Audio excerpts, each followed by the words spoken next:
জৈনক সাহাবী আমার নবীর দরবারে এসে বলে, ওগো আল্লাহর নবী, আমি সাহাবী এতটাই গরিব, আমার ফ্যামিলির মধ্যে কোনো শান্তি নাই, অশান্তি নিয়া ফ্যামিলি চালাই, ঘরের মধ্যে কোনো বরকত নাই, কোনো আয় উন্নতি নাই। ওগো নবীজি, অভাব অনটনের মধ্যে আমি আমার ফ্যামিলি নিয়ে সংসার চালাই। ইয়া রাসূলুল্লাহ, ইয়া হাবিবাল্লাহ, কি করলে আমার ঘরের মধ্যে শান্তি আসবে, রহমত আসবে, টাকা পয়সা ভরপুর হবে?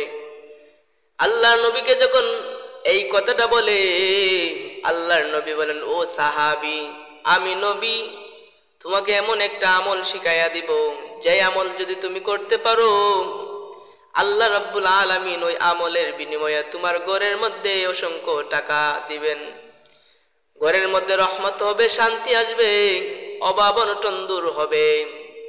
সাহাবী বলেন, ইয়া রাসূলুল্লাহ, ইয়া হাবিবাল্লাহ, আপনি জানায়া দেন কোন আমল করলে আমি আমার অভাব অনটন দূর হবে, সংসার শান্তি হবে, টাকা পয়সার মধ্যে রহমত বরকত আসবে। আল্লাহর নবী বলেন, ও সাহাবী শুনো, তুমি যদি সূরাতুল ইখলাস যদি সূরা ইখলাস প্রতিদিন পবিত্র অবস্থায় যদি তুমি পড়তে পারো, ঘরে ঢুকার সময় যদি সূরা ইখলাসটা পড়ে তুমি ঘরে ঢুকো, আবার বাহির হওয়ার সময় যদি সূরা ইখলাসটা পড়ে বাহির হও, ওই আমলটা যদি তুমি করতে পারো, আল্লাহ রাব্বুল আলামিন তোমাকে ওই সূরার ইখলাসের বিনিময়ে তোমাকে অভাব অনটন দূর করে দিবে, টাকা পয়সার মধ্যে বরকত দিবে। আল্লাহ রাব্বুল আলামিনের বিনিময়ে তোমার অভাব অনটন দূর হয়ে যাবে। সাহাবী আল্লাহর নবীর কথা শুনে শুনে যখন সূরা ইখলাসটা আমল করতে লাগলো, এক পর্যায়ে সাহাবী গরিব থেকে ধনী হয়ে গেল। যে সাহাবী নবীজির দরবারে প্রতিদিন আসতো, কিন্তু ওই আমলটা করার কারণে এত সম্পদ বেড়ে গেল, নবীজির সাথে যোগাযোগ করতে পারে না সম্পদের কারণে। হঠাৎ একদিন নবীজির সঙ্গে দেখা, আমার নবী বলেন, ও সাহাবী, তোমার কি অবস্থা, কেমন আছে এখন?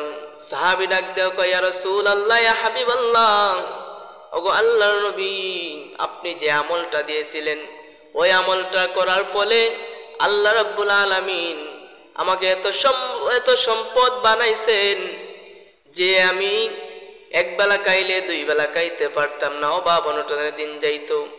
আপনি যে আমলটা দিছেন, ওই আমল করার কারণে আল্লাহ রাব্বুল আলামিন এত সম্পদ দিছেন, যে সম্পদ আমি নিজে খাই এবং অন্যকে বিলিয়ে দিই। বলেন না সুবহানাল্লাহ।